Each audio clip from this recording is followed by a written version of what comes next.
Israel की Iran के खिलाफ जवाबी हमले की इंतहाई खुफिया मालूमात लीक हो गयी। ये खुफिया मालूमात मिडल ईस्ट स्पेक्टेटर नामी टेलीग्राम अकाउंट पर शाया की गई हैं और इन दस्तावेजात पर 15 और 16 अक्टूबर की तारीख दर्ज है। अमरीकी मीडिया के मुताबिक टेलीग्राम अकाउंट पर अपलोड होने वाली ये दस्तावेजात वायरल होना शुरू हो गई हैं, जिसके बाद अमेरिका ने तहकीकात का आगाज कर दिया है। एक अमरीकी ओहदेदार का कहना है कि इन दस्तावेजात में ईरान पर इसराइल के मुमकिना हमले की तैयारियों की तफसीलात के अलावा हथियारों की नकलो हमल की मालूमात भी शामिल हैं। इन दस्तावेजात की हसासियत के हवाले से अमरीकी ओहदेदार का कहना है कि ये वो खुफिया दस्तावेजात हैं जो अमरीका के अलावा सिर्फ ऑस्ट्रेलिया, न्यूजीलैंड, बरतानिया और कनाडा देख सकते हैं।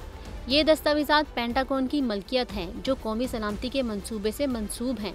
उनका मजीद कहना है कि इस हवाले से हुकाम तफ्तीश कर रहे हैं कि इन दस्तावेजात तक किसकी रसाई थी।